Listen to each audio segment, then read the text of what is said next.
તો બોર્ડ પરીક્ષામાં ગેરરીતિ કરનારાઓ હવે સાવધાન થઈ જજો। અમદાવાદમાં સીસીટીવી ફૂટેજ તપાસવાની પ્રક્રિયા તેજ કરવામાં આવી છે। વિદ્યાર્થીઓની ચોરી હવે સીસીટીવીમાં પકડાશે। શંકાસ્પદ હિલચાલ કરનાર વિદ્યાર્થીઓની ઓળખ શરૂ થઈ છે।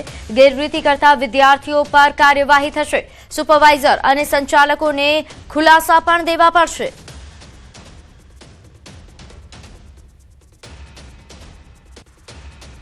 રાજ્યમાં ધોરણ 10 અને ધોરણ 12ની બોર્ડની પરીક્ષા ચાલી રહી છે અને એ પરીક્ષા દરમિયાન પરીક્ષા ખંડમાં જે સીસીટીવી લાગેલા છે અને એ પરીક્ષા દરમિયાન કોઈપણ પ્રકારની ગેરરીતિ થઈ છે કે કેમ તે પરીક્ષા ખંડના સીસીટીવી દ્વારા જે છે તે પકડી શકાય છે અને એ સીસીટીવીનું ચકાસણીની કામગીરી જે છે તે અત્યારે શરૂ થઈ છે।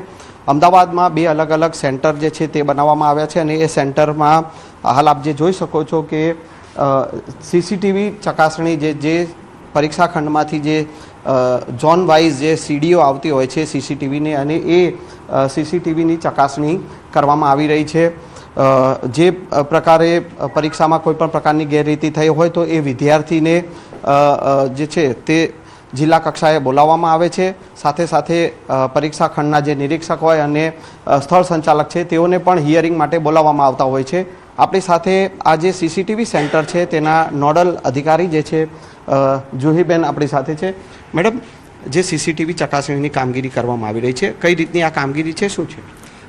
દર વર્ષની જેમ આ વર્ષે પણ સીડી વ્યુઇંગની કામગીરી ચાલુ છે। દરેક ઝોન ઉપરથી અલગ અલગ સીડી મંગાવવામાં આવે છે, તેમજ તેનું વ્યુઇંગ અને મોનિટરિંગ કરાવવામાં આવે છે। જો કોઈ વિદ્યાર્થી શંકાસ્પદ દેખાય તો એને અલગ તારવીને અલગ સીડીમાં રાખવામાં આવે છે અને જિલ્લા કક્ષાએ એનું હિયરિંગ ગોઠવવામાં આવે છે।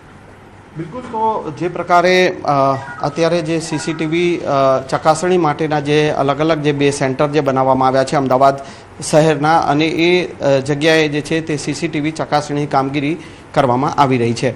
કેમેરામેન ખેંગાર રાઠોડ સાથે સંજય ટાંક, ન્યૂઝ 18 ગુજરાતી, અમદાવાદ।